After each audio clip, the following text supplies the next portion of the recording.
Welcome to Imagination and Co-Creation, the Midwest Chapter Medical Librarian Association Conference for 2025. I would like to introduce our keynote speaker, Dr. Teddy Porter, Director, Center for Planetary Health and Environmental Justice, School of Nursing, University of Minnesota, Minneapolis, Minnesota. Today she will be speaking on planetary health, an essential role for health sciences librarian. We will join her talk in progress. I speak, hopefully you'll see that it's a large overarching paradigm that can guide our research, our practice, our policy making, our leadership, and everything we do in all sectors. But planetary health is not new, and this is really important for us to understand that planetary health is grounded in an ancient way of knowing. Humans once understood how to walk upon the earth and not destroy it, and indigenous peoples today still are involved in that type of relationship. Indigenous peoples only represent about 6% of our global population, but they're responsible for over 80% of the biodiversity on this planet. So they are the keepers, the maintainers of biodiversity, and it's really important to learn from them. I hope all of you, I have a Dakota land sign here because the Dakota people live in Minnesota, as do the Anishinaabe or Ojibwe people in northern Minnesota, but all through the Midwest, very, very strong tribal connections and tribal people still surviving and maintaining the land and thriving and working probably next to you and perhaps even on this meeting. So it's important to start there, and it's very appropriate also for Indigenous Peoples Month. So you heard Liz introduce me a little bit, but I want to just add that I'm deeply grounded in the Midwest. I've always lived here. I love the Midwest. I speak a lot to people on the West Coast, the East Coast, and say, don't just fly over us. Recognize the incredible skills and talents and ingenuity and really value-based living that occurs in the Midwest. I do quite a bit of work with the national academies, as you heard. So prior to shifts and changes, I was in DC a lot. Now most of my meetings are virtual. I am an academic, a professor at the university. Here's me, I'm a nurse. So here I am giving COVID shots during the pandemic. But my most important role is guardian of the future, and these are my grandchildren, in that I need to be able to look them in the eyes and say, this is what I did, kids. This is how I was involved, and these are the changes I tried to make, and for you and for all future generations to come. I love nature, absolutely love nature. And so when you love nature as much as I do, it's something that you see subtle shifts and changes. Now, as I said, I'm out in DC, so I don't see the shifts and changes. I don't know this land, but I certainly know the land of the Midwest, and we are having changes. Changes are happening all over the globe. So what did I see in our space? I saw that I'm always able, or as a child growing up, I always had birthday parties in November, which was my birthday, and we'd go skating because it didn't cost a lot of money, and all of my friends had skates, and we'd go down to the pond and skate. Now the ice is not frozen thick enough, if we're fortunate, on our ponds and lakes until about January or February. We're in a place where the birds migrate through. They come up and down the Mississippi River corridor, and I remember being very excited as a child when the robins would appear in March. It meant that winter had loosened its hold, and so it was very exciting that spring had come. And I remember late 1990s. Seeing the robins wintering over in December and January. Something is very wrong. And then just to use the flowers as an example, my ancestors are buried in southern Minnesota, and I remember as a child going down to the graveyard, decorating the graves on Memorial Day weekend, and we would decorate them with big bunches of lilies of the valley and lilacs.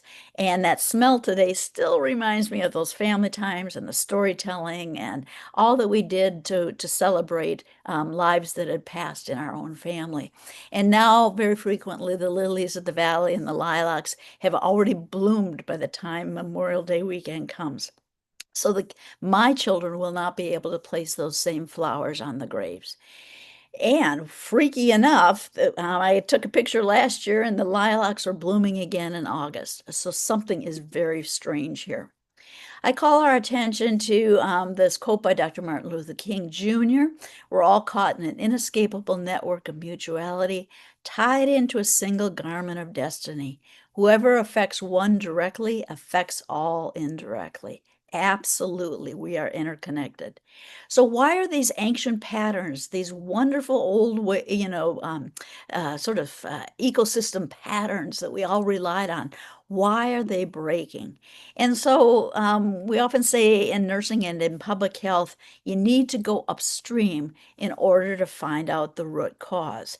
And that's based on a old parable where a village was beside a river, and one day a body came floating down the river, and they, waded out or canoed out. And the person was still alive. They pulled them in, they gave them clothing, they gave them water, shelter, food, etc., and restored the health of that person. Then the next week, a couple more bodies or people came floating down the river. And then not more and more. And eventually the elders of the village said, we can't sustain this. We have to get in our canoes and paddle upstream to see what's causing this. And that's what I want to draw our attention to, is we are causing problems here that are threats to our health and threats to our lives, and we have to figure out what are the causes here. There's several intersecting problems. One is our population has just gone crazy as a species. We're way out of whack. So last year we crossed 8 billion people on this planet, and that is not good. It's not that I don't like people, but many people have bad habits. And one of the bad habits is we could consume more than the earth can replenish. So if you think that the earth is able to replenish or produce enough resources in a year's time, we're using up that amount in about July and August. And so we're overshooting the Earth's resources. And right now we're using 1.8 Earths to support the way we live. And it's not just climate change, so I want to be very clear about that. We're clearing forests. Biodiversity is rapidly disappearing. Oceans are becoming acidified. Land is becoming desert. Soil, air, and water ecosystems are being polluted. Rivers are drying up. We have extreme weather events. Temperatures are increasing. Sea levels are rising. Right about now, I need to let you know this does end on a hopeful note. So hang in here with me. And some people say, oh, Teddy, you should only talk about the hope. But I'm a nurse, and we don't walk into a room and say to somebody who has a new diagnosis of cancer, let's just cut to the chase, and I'm going to tell you what food to eat and how to live differently. No, you need to inform them of the diagnosis. There's a problem here. We have found that you have cancer, and this cancer is treatable. It's something that you can live with, but you're going to need lifestyle modifications. That is the kind way of providing care.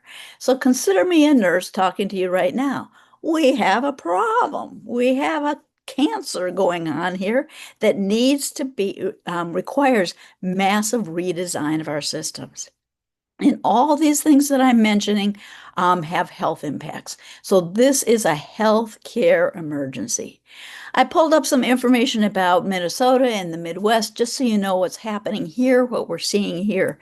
But it is a global issue. No matter where I go around the world or who I talk to, many of the same things are happening. So, Minnesota, we're known as the land of sky blue water. We are not used to skies that have poor air quality. And this is just an example of 2023 when there were severe heat domes across the western United States. We're seeing that same pattern right now, which caused immense problems in up in Canada and wildfires burning everywhere. And that's happened 23, 24, and again in 25. We are positioned, at least in Minnesota, Wisconsin, the Dakotas, right in the path of the jet stream. So all of that smoky air coming from Canada comes right over our states.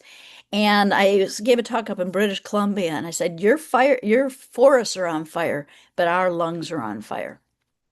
I went for a walk with my grandchild. It was the middle of the day, and this is the color of the sun. He said, Grandma, why is the sun red? And I had to talk about this. We have poor air quality, as mentioned. So we're used to an air quality index, which is a great little metric for all of us to know about. We're used to an air quality index in our state and probably many of your states of roughly about 30, 20s to 30s. That's pretty normal for us. I clocked in or clicked in in Minnesota at 262. I've seen as high as 285. But if people don't understand this, they're still out walking their babies, their kids are out playing at the park. And this is a condition that affects everyone's health, not just people with emphysema or chronic lung disease. This is everyone. Everyone cannot tolerate these tiny, tiny particles that get into our lungs. Vectors are another issue.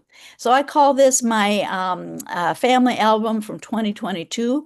My son is a field biologist, and he got a deer tick bite up in upstate New York when he was doing field work. Then he moved home down by Northfield, and he got another deer tick bite and had to go on antibiotics to prevent Lyme's disease. This little chubby leg in the lower left-hand corner is my 2-year-old grandson who got a deer tick bite up on Lake Superior, and he had to go on antibiotics. My this upper right-hand corner is my daughter's. She was pregnant, and she was at a local park, just a little local city park, and she got a deer tick bite and had to go on antibiotics. She was pregnant at the time, so she had to be very, very cautious on the types of antibiotics she was on. And her daughter that was born in 2023 tested positive for Lyme's in her cord blood. Since this time, we've had 2 or 3 more family episodes. This isn't just a family that has bad luck.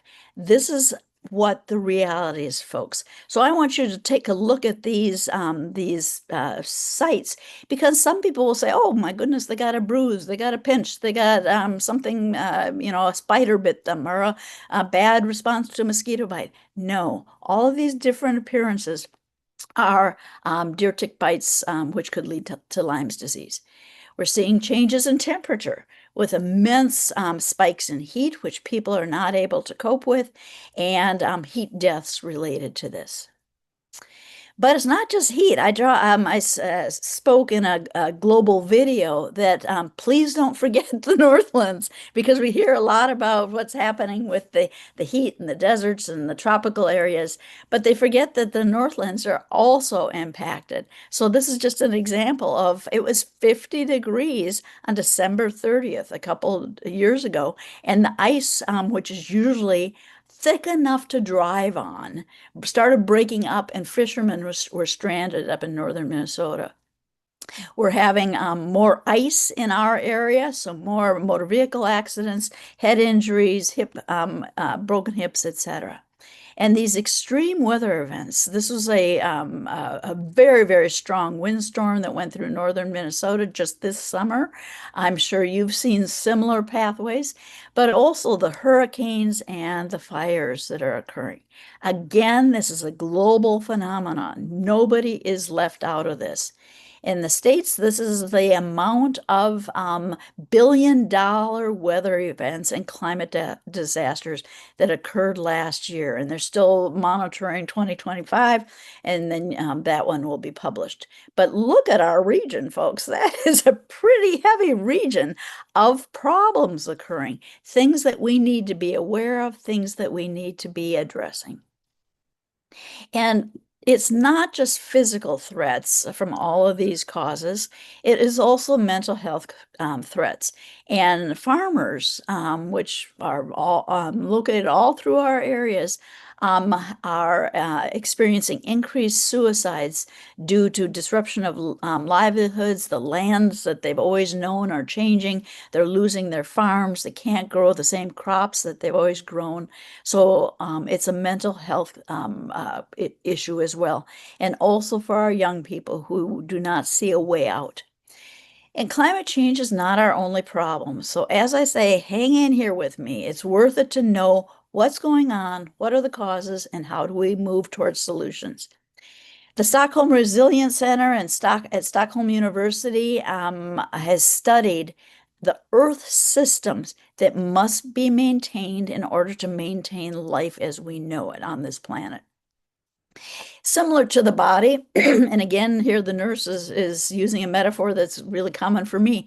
The human body is full of systems that need to be, they work interchangeably and all are interconnected, and they need to be working in sort of peak form in order for life to exist.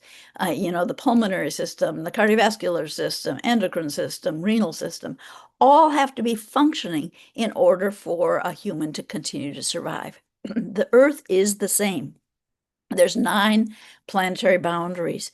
Look at how we had started to cross these. And these planetary boundaries are not just climate change, they also include biodiversity loss, our use of land, which is not a good use of land, destruction of our land, freshwater pollution and changes in fresh water, but also novel entities, so chemicals that we're adding into the system, atmospheric loading of these chemicals, shifts in phosphorus and nitrogen related to our excessive use of fertilizers.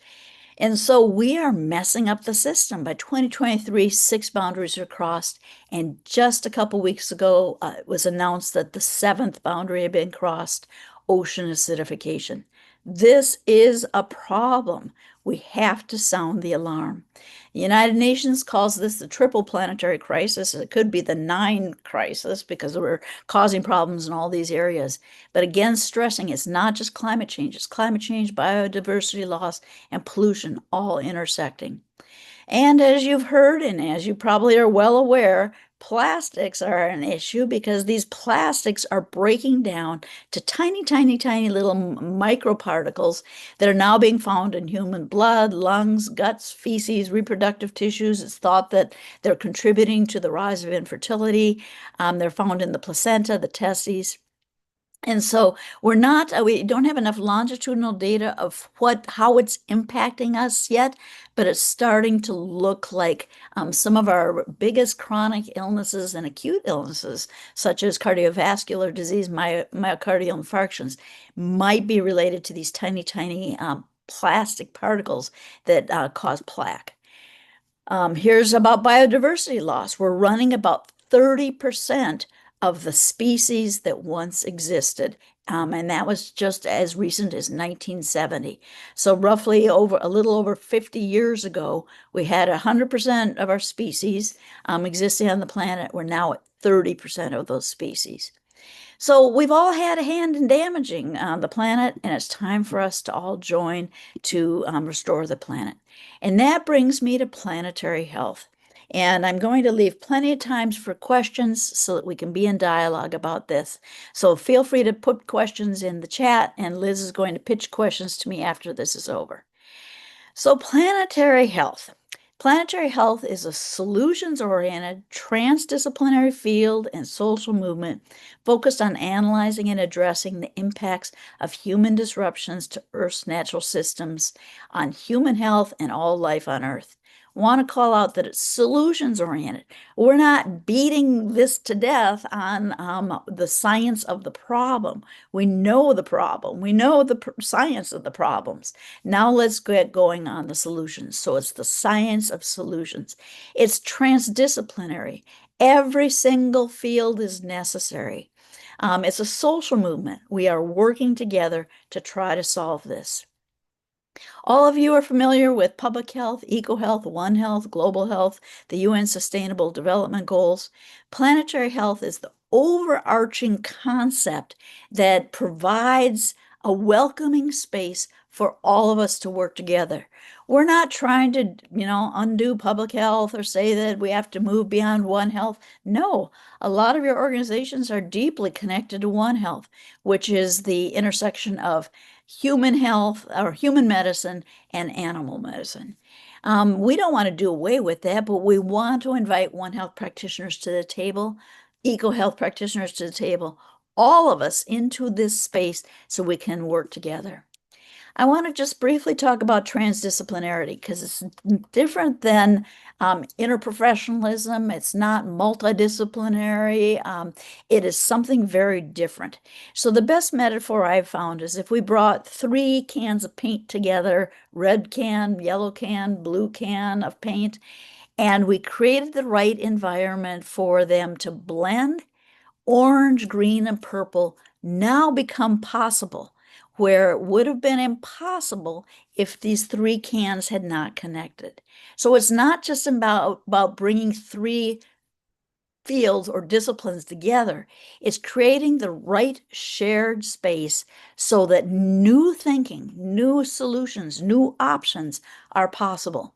Now, this is where the first time, but first of many, I'm going to say your field is absolutely essential to transdisciplinary thinking because we still get stuck in our silos. And if you're a yellow practitioner and you only go to yellow conferences and you only read yellow journals, you are missing the brilliance of red and blue, and you will never come up with orange, green, and purple at the speed and scale we need to come up to solve these problems.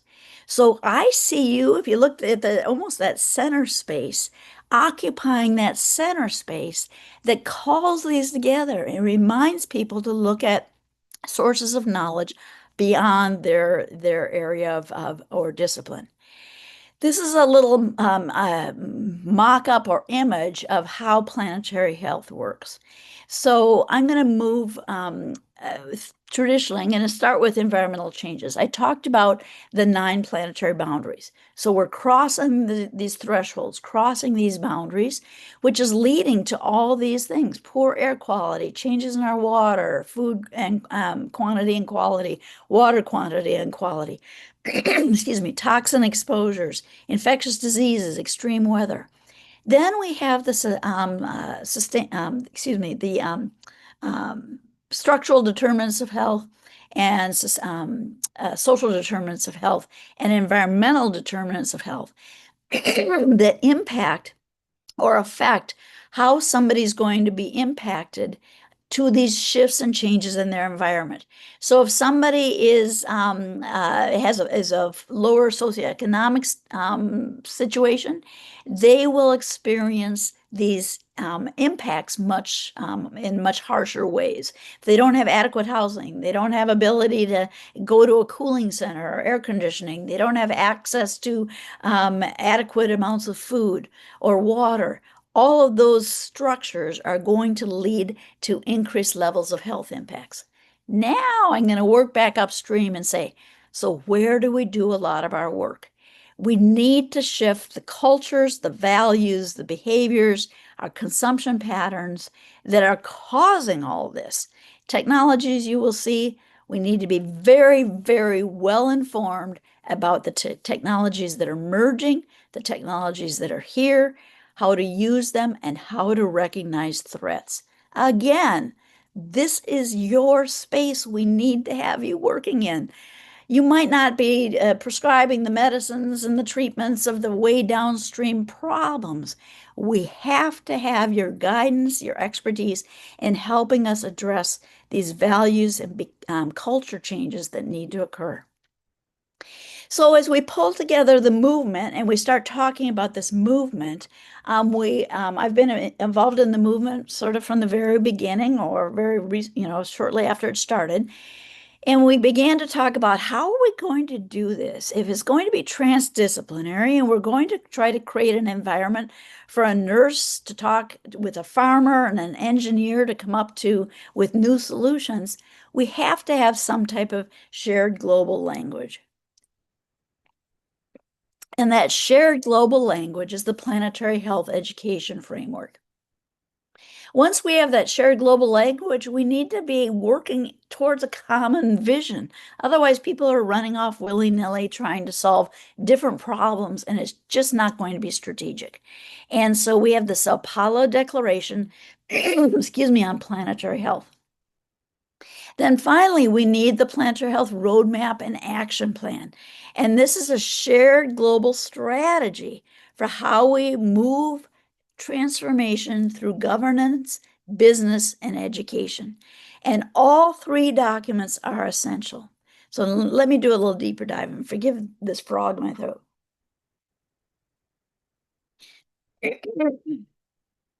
So we brought together experts from 24 different fields from around the world. And we said, if we're going to educate higher education students to deal with move forward in planetary health, what do they need to know? And they came up with a list of 500 things. Well, that is not going to cut it. We're not going to add 500 things to curriculum. So we worked together until we all could agree on 5 different pieces. And I'm going to walk you through these different pieces. Interconnection within nature. People must understand that we are not disconnected from nature. We don't need to reconnect to nature. We were never separate from nature. We were always integrated as part of nature, one and the same thing. You do something to nature, you do it to us. It is that interconnected. And so people need to understand that, because if it's that old disconnection from nature is what allowed us to start to break apart our relationship. And then we could cut down trees, pollute the water, threaten biodiversity, because it wasn't doing anything to us. That is a source of the problem. So we need to reboot that narrative and help people understand that we are nature. We need people to understand that the Anthropocene and health, that we're in this new geologic era where humans are having an outsized impact on the planet. And this is not a natural pattern. This is not a natural cycle. This is humans causing massive disruption. Now, you will hear some people say, but this is just a normal pattern. There's nothing normal about this. This is not a normal pattern. The Earth does have patterns, warming, cooling, cooling. We have had patterns historically, but we have shot right by that established pattern. As a matter of fact, we're supposed to be in a global cooling pattern right now if things were going according to normal, and clearly we're off the charts with warming. Equity and social justice. This was not just a nice little politically correct domain that we threw in, and it's not something that can be erased or removed. It is one of the 5 core domains. Our solutions must be equitable. They must work for all people. So if you can see in this picture, people in outdoor industries are disproportionately impacted. That includes roofers, construction workers, farm workers, people who are landscapers, FedEx drivers, Amazon drivers, truck drivers. Anybody who is outdoors is at a higher risk of a lot of these health impacts. Systems thinking and complexity. Here's a picture. We bring our students, our doctoral students, to the United Nations to help them understand that we are part of a global program, a global family or network. And what happens in one part of the globe has impacts on the local environment. So it's helping our students understanding systems thinking and how complex it is to solve these problems.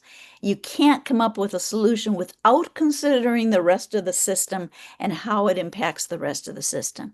Movement building and systems change. Yahoo! This is where I brought in our journal.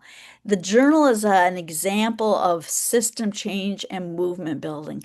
When I first heard about open access journals, I was driving across northern Minnesota and I had to pull the car over. I was listening to a National Public Radio piece on this new and emerging open access journal publishing. And I just pulled over and I thought, this is a game changer because I was so angry about the previous structure of publishing that only allowed people with access to the journals to look at the journals. Otherwise, it was $25 a day that people had to pay per article to have access to a journal. And that if you don't have access to the most recent literature and science, you can't participate in the knowledge generation adequately. So I always thought that was so unfair. So when this came about, Liz, my partner, said, "Hey, yes, we're willing to go for this. How cool is that? Nobody else in the university had done this yet. Other universities hadn't done this." And the journals themselves were talking about open access is all predatory and all terrible. And so the fact that Liz and her team was able to say, yes, we're willing to look at this and go for this. And as she mentioned, we just celebrated our 10th anniversary of a journal that's going strong. And it is about how we shift the paradigm from a hierarchical, domination-based structure to systems of partnership where there's mutual respect, deep honoring of each other's understanding and knowledge, that all ways of knowing are important to listen to. We wanted to shift that culture, and that's what the journal does. I mentioned this Apollo Declaration on Planetary Health, which is our shared vision. And in this shared vision, that we crowdsourced the global planetary health community, and we said, much like your prompt, what's your vision for a healthy future? And how do we move forward this great transition of every single sector to create the changes that are necessary? And look at the different sectors that we came up with guidance for. Almost every group of people is covered here. Businesses, governments, health sectors, media, research, schools, universities, and higher education. It is all here. And so I wanted to talk to you about how important that is to look at that and recognize where you can play a role. Then the Roadmap for Action is our most recent piece released in 2024, and it covers governance, education, and business. So what can you do? I've told you a little bit, but I'm going to add some more things. I love this theory. If you get a chance to look at the two loops theory, two loops model, there's a wonderful video on it. It explains systems thinking and how we move towards transforming systems. So in a nutshell, nature works this way. Systems rise, or structures, plants or animals rise, and then they collapse. And prior to that, the new emergent system is building. So right now, we are collapsing our current dominant system in education, in healthcare, in agriculture, in policy, in governance, is collapsing. And people are working as hard as they can to fix the old system. And I want to challenge us to not necessarily be thinking that way anymore. I want to pull us over right now with all our energy, all our brilliant ideas, all our hope, all our passion to building the next system. This is where we need you. And this is where we need you to guide people who come to you. I think of all of you as the knowledge keepers. That's my name for you. You have different names, but I call you the knowledge keepers. We need you to help us find each other. So find those pioneers, connect with others, and start to build this emergent system. So the Sao Declaration on Planetary Health, this is its guidance for researchers, which is exactly the space that you are also working in. Is to be transdisciplinary, to be focused on solutions, to be an inclusive way of knowing, that it involves all various countries from middle and low income nations as well as high income nations. That scientists can be full partners.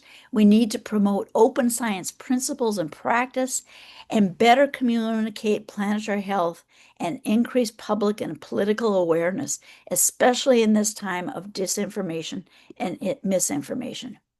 So please educate people on the reputable sources of information. You are most likely doing this, but I hope you do it on steroids, because the disinformation and misinformation is getting so expertly recognized. It is so, expertly created that it's hard to recognize things that are not truthful, especially for lay populations. So please help all of us keep our hand on the pulse of these sources of disruption that are out there. Defend justice and equity. So anytime somebody comes to you and they have not thought about equity and justice, please encourage them to include that in their work, no matter what their topic is, because that is that second loop. That is that new future we're building. Help people understand that this is not simple. If they're feeling like, oh my gosh, this is so complicated and complex. Yes, and if you're doing it right, it is complicated and complex. But you're not expected to do the whole thing. You're expected to find your unique contribution and then connect to all the others in the system. And if you can help people do that, that's great. This is from the Lancet, and I think it's a very good visual image of One Health literature that's out there, planetary health literature that's out there, and you can see these complex intersections. If you haven't heard of the Social Change Library, I always urge my students to bookmark it. It is an amazing resource library of resources for social change and for movement building. And so if people come to you and they want to know how to build a movement or the science of movement building, it's a wonderful resource for you. I want to close with this thought. We've talked about saying no to domination, no to authoritarianism, no to abuse and use of fear to control people, and moving towards partnership. But your partners are going to be in unexpected places. And so, again, in that network building, that finding the pioneers, be open to allies that maybe were not necessarily on your radar. So this is a picture, an etching of Florence Nightingale. And if you look closely on the pillar is Athena. And Athena is her pet owl.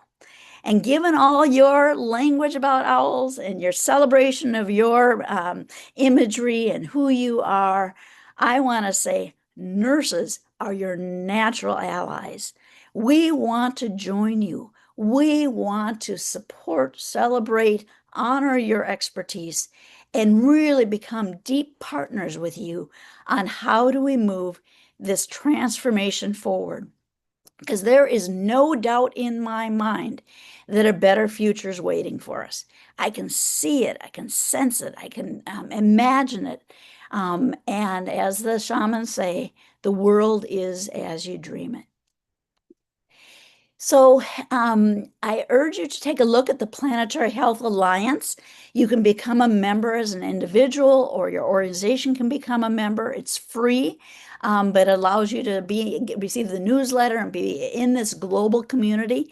The Alliance is an alliance of over 500 organizations in 80 different countries. And we just came off of our annual gathering. And it was so exciting. It was in Rotterdam. and to hear what the rest of the world is doing to preserve our future, to work towards a highly healthy and equitable future was just breathtaking. So I invite you to join the movement. And then if you want to look further at the work being done to shift the paradigm from domination to partnership, I urge you to take a look at this conference and summit that's occurring on October 29th. It is the honoring and celebrating the work of Riane Eisler and all the people in this space that are moving from domination to partnership as our leading paradigm. Now it is your time, and I am excited to talk with you. And Liz will make sure that all these resources and links and things that I have here are in your hot little hands for further use. Great. Oh gosh, thank you so much, Teddy. Okay, so I'm going to kind of recap some of the stuff that is happening in the Padlet and the chat, but if you have questions or comments for Teddy, you can put them into the chat and I will kind of go through and read those out. So let me just kind of take a peek.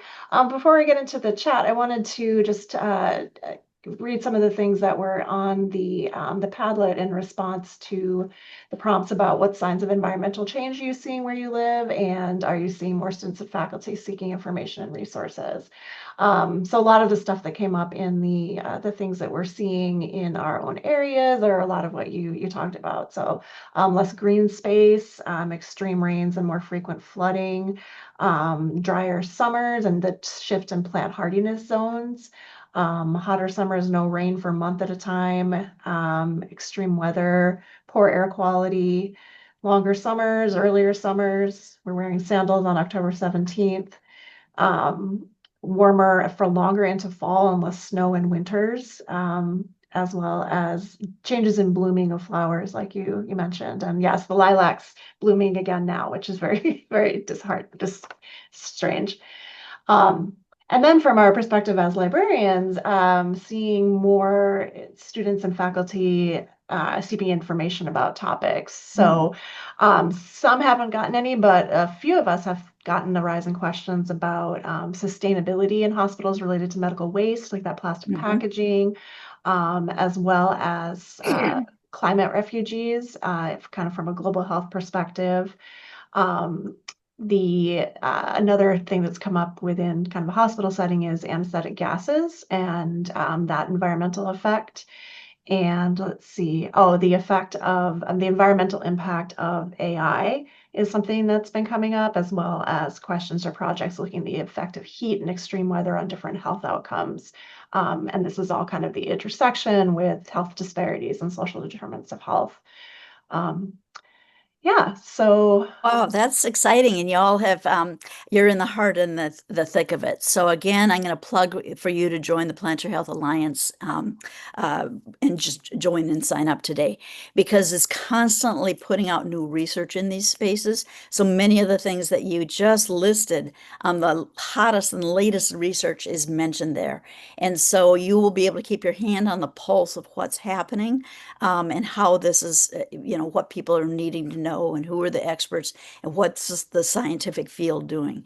So it's really important to stay connected, because I'll use your example about climate migrants. The science is showing us right now, and I just learned this 2 weeks ago in Rotterdam, so it's not Teddy's thinking, it's science of that most climate refugees are moving within their country. They're intra-migrants, so they're moving to cooler areas within their country, closer to water, closer to city infrastructures, etc. The migrants that we're seeing internationally, it's complexity. And so how much of it is climate change? It's hard to tease that out. A lot of it is economic reasons. They can no longer grow crops, or their crops are shifting. That could be considered climate, but it also has other factors. So it's important for us to, again, go back to the complexity and not go to just really quick, knee-jerk, easy responses. Help people understand the complexity of these issues and how these different things all intersect. And that's why you guys are so great, because you do that all the time. But now we need you to get in this environmental space big time and help people understand how all of this intersects. Great. Okay. Yeah, Lisa, go ahead. Yeah, thank you, Teddy. This is both sobering and inspiring at the same time. We're in a really heavy space right now, right? Like we have a federal administration which is totally dismissing the value of science and information and rolling back and ignoring what climate change is and humans' role in it. And maybe you've already said this already, but like, besides your grandchildren and wanting to leave a positive message out there, what else is inspiring you in this moment that keeps you going through this really heavy, tough time? Thank you, Lisa. My response would be Lisa McGuire keeps me going through this time. The fact that you answered this question, the fact that it's important to you, the fact that it's on your heart tells me that you are part of this movement, whether you think you are or you don't think you are. This movement is growing. When I started in this space about 10 years ago, people were like, oh, ha, ha, your planetary health, is that Jupiter and Saturn? Well, now I'm not getting a lot of those goofy, responses anymore. People know there's a problem. And I'm getting far more people saying, what do we do? So, yes, the news and social media are packed full of denial, but the general citizens out there are not denying. I spoke to a group of farmers and ranchers in Montana this spring, and they all know that there's changes and they want to know what to do about it. So, as much as we're fed the myth or the lie that everybody thinks this is no longer real, the people understand it's real and they want to know what to do. Um, if there are still some deniers out there, it's oftentimes because people are scared. And so we need to have at our hands solutions that work, things that are tangible that we can do, actions that we can take, policy messages that we can make sure our legislators carry forward. Um, I am very, very hopeful with what's happening locally. The feds are sort of tied up right now, and it's kind of messy on the Beltway, and they're stuck. But boy, I can tell you the states are doing amazing, amazing work to champion the health and well-being of their citizens.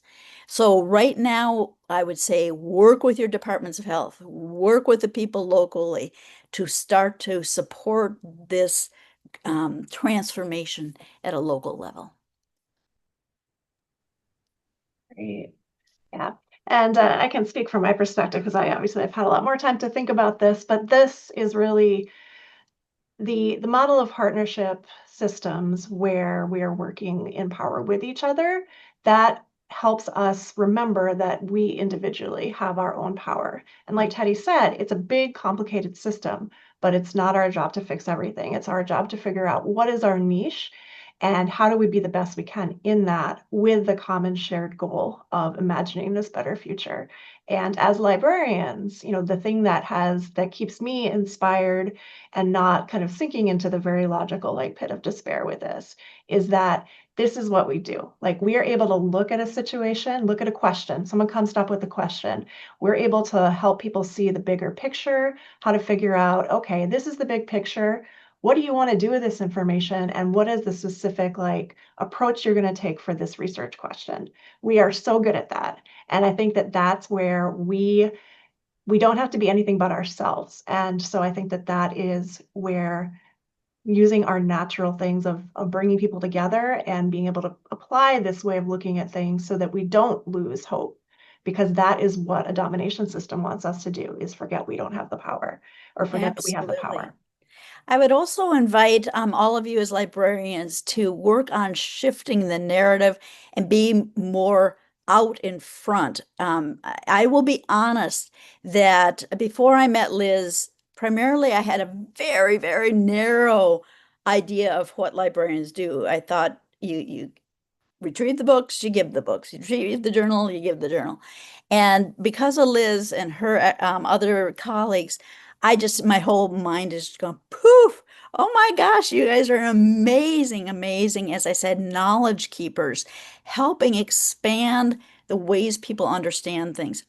But my guess is most citizens don't know that. Most are stuck in the 1950s. You stamp a book, you pass it to somebody. They don't know who you are. So get out there on social media. Talk about the importance of librarians. Talk about what you do so people see you as an ally and can come to tap you as a resource. Not just the researchers, they all know you, you're incredibly important, but your average lay people don't know. So get that message out there of you're part of the solution. Your field is essential and you want everybody to know it. And that was really the inspiration for this conference theme of imagination and co-creation, is exactly how Teddy kind of started it out. Like, you can create what you can imagine. And so if we're only thinking about and imagining all the terrible things that are going to happen, then that's the reality we're creating. So, that is probably the most important thing that we can do, in my opinion, is to remember that and to be the voices that help reassure people that we are not, this is not something that is inevitable. We have the power to do this. Great. Okay, so let's see. I'm just going to read a couple of the comments that we have here. So yes, people are loving this, which is amazing. Conversations like this make me so proud to be proud of the profession. Think globally, act locally. A thing that inspires and re-energizes is listening to John Stokes say greetings and thanks to the natural world. We have, let's see. Yeah, remember that this culture we live in today is very young compared to human culture over time. We spend a lot more time cooperating as foragers than competing as capitalists. Never doubt that a small group of concerned citizens can change the world. Another colleague said, I just spoke to over 100 high school freshmen and sophomores about my community, or in my community, about our role, and they were flabbergasted to know what we do, and we're so innocently shocked that some places don't have massive teams of us helping their staff.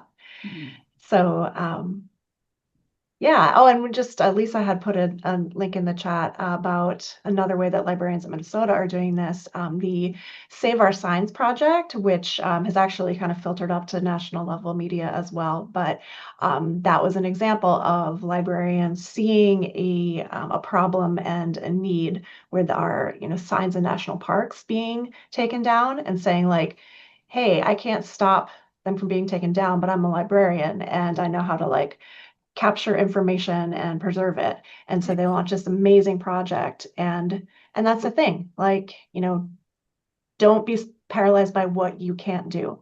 Think about what you can do and believe that that is what's going to allow us to co-create the future that we want. Absolutely. And I'm going to put a challenge out to all of you, having just come off the high of, as I said, the Planetary Health Annual Meeting in Rotterdam. Spring of 2027, the global conference is going, and it's a virtual, hybrid, and actual. The conference is going to be in Tokyo. And I do not recall seeing any posters from Library Sciences. So I want to challenge somebody, or perhaps your entire group, to get together and promote and push forward the importance of librarians for this movement. We absolutely need you. And I'm calling you to Tokyo to make sure that we know that loud and clear. Amazing. Okay, we have maybe another minute or so. Just if anyone has questions or comments they'd like to make, go ahead, raise your hand. Otherwise, yeah, I'm kind of buzzing. Like, again, I knew this, I think about this all the time, and it's amazing, and it really is inspiring. So I hope that you all feel the same way, and this helps you remember the power that we do have together to co-create. And encourage people to submit to the Interdisciplinary Journal of Partnership Studies. It is interdisciplinary, so we've published on gender studies, we've published on forestry, we've published on global development, all sorts of topics, policing, community policing. And so I invite you, your colleagues, to think about submitting a paper with us. It's open access. The copyright privileges remain yours. You get to download the PDF and send it off to whoever you want. And so I urge you to think about that, or talk to Liz about why we're doing what we're doing and what the response has been to have this global open access journal. And it's just a great, like, kind of micro level example of the whole, like, meta level idea that you never know what connection is just going to change everything. And so, like, the way it just changed the way that I think about systems just from, Teddy connecting with me. So I think that that's really the amazing thing about just life and our profession in general. Okay, well, thank you so much, Teddy. This was just amazing. We will be posting the slides with the links in the conference site after, but let's continue the conversation in the Padlet. And yeah, I hope that this helps get you inspired and feeling good about it. So thank you so much for joining us, Teddy. You're welcome. Thank you all. All right. Okay. All right. Okay, well, why don't we take a breath and we will move on to our very special mystery guest coming up in just a moment. So, yeah. I see that they are in the meeting. So, All right. Well, it is 10, so It maybe is don't take a 10. break and we'll just go for it. Yeah, I think we should go for it. So, mystery guest people, are you ready to share your screen? Yes, give me 1 second. I'll get out the even more special guest. Yay! Turn it on.